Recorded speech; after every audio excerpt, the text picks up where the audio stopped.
JML qu'on utilise. Wanadu et tout le reste. Et d'ailleurs, j'ai appris que Yahoo a remarqué qu'au Congo, on a ouvert beaucoup d'adresses email avec yahoo.com et qu'on ne peut plus créer facilement à partir de Kinshasa une adresse email avec Yahoo parce qu'il y a une inflation des gens qui utilisent Yahoo alors qu'il existe.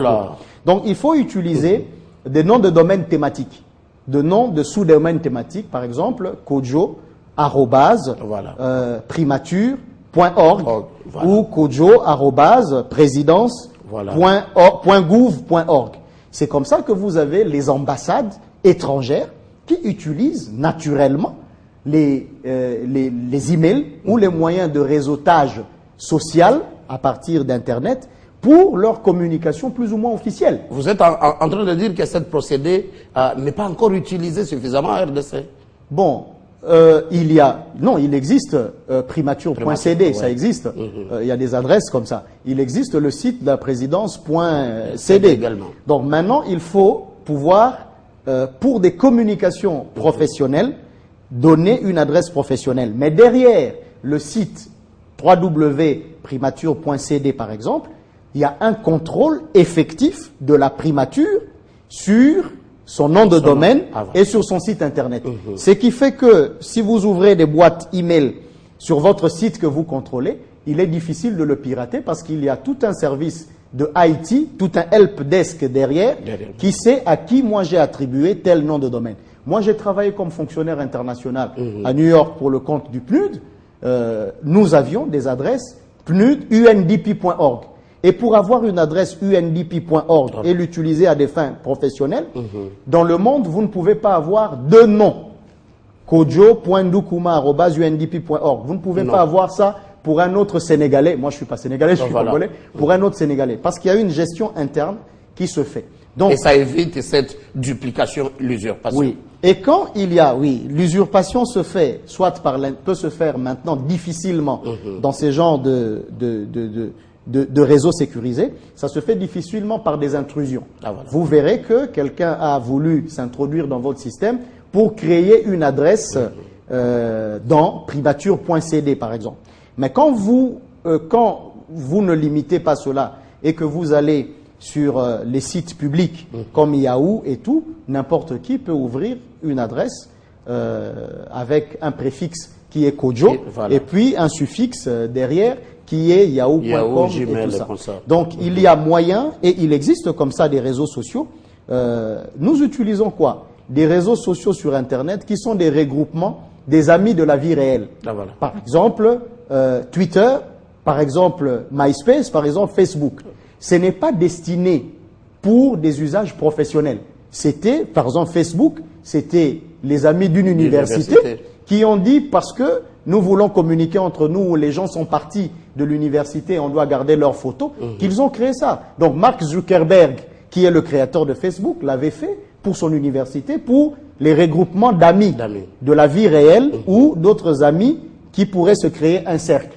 Mais il existe des réseaux sociaux privés et exclusifs qui peuvent être utilisés par les services de l'État ou par des sociétés à titre corporate. Je vous invite à une analyse. On quitte un peu à la technicité. Parlons un peu politique. Parce qu'avec Twitter, avec les réseaux sociaux, Jeune Afrique a fait dernièrement un bel article disant que les dirigeants africains communiquent mieux et facilement à travers le monde, et même avec leur population, via ces médias sociaux qui sont numériques. Est-ce une bonne décision pour la RDC quand le directeur de cabinet signe annonçant que ni le président, ni ses proches n'utilisent pas Twitter et autres pour parler des affaires de la nation? Est-ce une bonne initiative? Nous sommes dans d'autres pays dans ce qu'on appelle le open data. Ça veut dire dans les e-government. Ça veut dire dans le gouvernement électronique. Il y a un devoir pour le pouvoir public d'être toujours en communication avec ses administrés. Et cette communication s'est faite physiquement ou s'est faite par des moyens traditionnels. Un message adressé à la nation par la télévision, tout comme ça peut être par des communiqués, tout comme ça peut être par la recherche de l'information dans les bureaux voilà. de la présidence de la République, les bureaux de la commune ou consorts. Mais maintenant, il y a les avantages que offrent les nouvelles technologies de l'information et de la communication qui peuvent aider à l'accomplissement du devoir informatif, du pouvoir public vis-à-vis de ses administrés. Ça, c'est vrai. Et les réseaux sociaux présentent des avantages du genre. Vous avez par exemple en 2010, je cite les chiffres de 2010, Twitter avait déjà 140 millions d'utilisateurs. En 2010. En 2010, hein, je n'ai pas de chiffres, je dois être honnête, je suis chercheur, je n'ai pas de chiffres actuels. Facebook, je l'ai dit, c'est plus d'1 milliard. Est-ce que quand vous parlez à la télévision, êtes-vous sûr d'atteindre 1 milliard de personnes à la fois? Non. Mais quand vous mettez un message, soit-il politique ou ceci, sur Twitter ou sur Facebook, vous avez l'avantage que de l'effet de réseau, Même si 10 personnes ont suivi, il y aura des followers, donc des suiveurs. L'autre avantage, c'est que vous n'avez pas le droit de l'oubli. Ça veut dire quand on a fait un discours à 20h et qu'il n'y avait pas de courant ou que moi je n'ai pas pu suivre, il faut attendre une rediffusion ou encore après ça perd de son actualité, la télévision ne revient pas sur l'information. Voilà. Mais par contre sur Internet, vous avez une dilatation de l'instant communicationnel. Ça veut dire que dans une dilatation de l'instant du réseau, comme on le dit, je dis de l'instant communicationnel, parce que le message que vous postez aujourd'hui, une semaine après, 3 ans après, 5 ans après, tout le monde peut retrouver cela. Voilà. Et ça vous aide en termes d'atteinte du grand nombre et en tête d'authentification d'un certain nombre de messages qu'on peut retirer sur le site officiel et tout ça. Et puis, à part ça, les réseaux sociaux, il y a une différence entre le temps du réseau et le temps administratif. Il faut attendre, par exemple, le mois de décembre pour faire un discours sur l'état de la nation. Mais la nation vit dans l'entretemps. Alors que les réseaux vous permettent, en temps réel, de pouvoir communiquer sur un certain nombre de réalisations. Par exemple, l'inauguration de l'hôtel du gouvernement. Par exemple, sur l'arrivée des avions. Mais ça permet aussi, en temps réel, de faire un démenti. Donc, de communiquer en temps réel sur un certain nombre d'intox ou des manipulations qu'il faudrait avoir. Mais comme c'est une communication omnidirectionnelle, il faut en maîtriser les contours et quand vous vous lancez dans ce type de communication, vous entrez dans la relativité des forces en présence. Et vous-même, l'État, vous devenez utilisateur des médias sociaux dont vous n'avez pas la maîtrise. Donc les gens plus forts que vous peuvent retourner votre communication contre vous-même. Ça a été... je ne vous arrache pas la parole, vous allez continuer. On l'a vécu en RDC. Et c'est surtout Jeune Afrique qui intervient avec ses articles. On a vu avec les G7, vite Moïse Katumbi a créé un compte Twitter. Il y a eu ces petits débats entre le Premier ministre et l'opposant Vital Kamerhe. Est-ce possible encore de se dire, on va conclure cette émission avec cette idée, est-ce possible de se dire, de savoir, vous avez parlé de l'identité administrative et autres, de se dire oui, c'est le Premier ministre de la RDC qui parle, ça c'est un compte ou un faux compte de Zoé Kabila, ça c'est un vrai compte de la Première Dame, Madame Olive Lembe Kabila et consort. Je cite ces quelques personnalités. Est-ce possible pour les Congolais, étant dans les médias sociaux numériques, de se dire c'est un vrai compte ou c'est un faux compte? L'enjeu de communication est un grand enjeu politique. Et tout homme politique veut avoir de l'avance dans la communication. Et tout homme politique veut avoir l'effet de réseau nécessaire. C'est pour cela que tout le monde va sur Twitter. En fait, c'est la loi du grand nombre avec l'espoir d'un effet de réseau. Maintenant, qu'est-ce que d'autres pays ont fait par rapport à votre question? Il y a des noms de domaines réservés.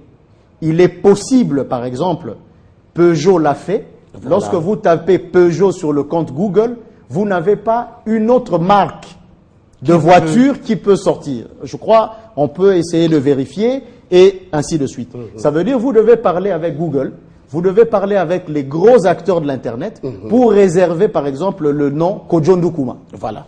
Pour que c'est ce qu'on appelle des référencements payants. Voilà. Et d'autres villes comme Paris ont fait protéger au niveau de l'Organisation mondiale de la propriété industrielle ou au niveau des droits d'auteur, a fait protéger le nom Paris. De sorte que vous ne pouvez pas créer un suffixe paris.kojo.com. Donc, les personnes qui ont une certaine notoriété publique devraient pouvoir veiller à ce qu'on appelle l'e-réputation. E-reputation. Ça veut dire à leur réputation sur le réseau. Voilà. Au besoin, envoyer des personnes qui font réserver auprès des gros acteurs champions de l'Internet ces noms-là, voilà. Ces noms de domaines-là, ou ces noms des sous-domaines et tout ceci, ou encore lorsque ils ont été salis sur la place d'Internet, voilà. Il y a des cabinets de e-réputation qui existent pour faire envoyer ces inepties dans les dernières pages, ou si quelqu'un a ouvert un compte pour votre compte. Moi, je l'ai fait pour des hommes politiques dans ce pays. Il y a des comptes Facebook qui étaient ouverts au nom d'un certain nombre de personnes. Il suffit, je donne la formule pour que, il suffit qu'il y ait, au début, il faut qu'il y ait 6 dénonciations pour qu'on ferme un compte Facebook. Maintenant, il en faut 150. Ça veut dire, quand vous voyez que quelqu'un a ouvert votre compte Kojo, Facebook, je ne sais pas quoi, vous cherchez 150 personnes qui envoient un message à Facebook sur la page pour lui dire « Veuillez fermer ce compte ». C'est comme ça que le compte du M23 avait été fermé. Il y a eu une masse critique des gens qui ont envoyé des commentaires, des notifications à la page Facebook de M23 et ça a été fermé. Donc, ça c'est une formule que je peux donner. Mais ce n'est pas mon emploi permanent. Là, je suis heureux que vous m'ayez invité en tant que chercheur, parce que nous avons écrit un livre, parce qu'après notre master en droit du cyberespace, maintenant nous déposons une thèse sur le droit du numérique, mais ça c'est sous d'autres cieux. Et puis, nous sommes certifiés du département d'État et de justice américaine en matière de cybercriminalité et de cybersécurité. Il ne reste qu'à vous dire bonne chance, bonne avancée à Kojo Ndoukouma, mais en 10-15 secondes, c'est peut-être un conseil aux officiels, autorités, grandes personnalités, que les réseaux sociaux, c'est vraiment un moyen rapide, efficace pour communiquer, c'est juste savoir gérer cela. Un conseil. Mais vous avez donné le conseil. Voilà. Vous avez donné le conseil. Maintenant, ce qu'il faut dire, quand on lance un communiqué, il faut regarder la proportionnalité. Le mal est grand sur Internet. Quand on fait un communiqué sur d'autres médias, est-ce qu'on atteint les mêmes cibles? Donc, il faut utiliser les mêmes moyens de lutter par le feu contre le feu. Kojo Ndoukouma, expert en cybernétique, merci d'avoir répondu à notre invitation. Je vous remercie beaucoup. Nous attendons vos commentaires sur la net, sur les www.tele50.com.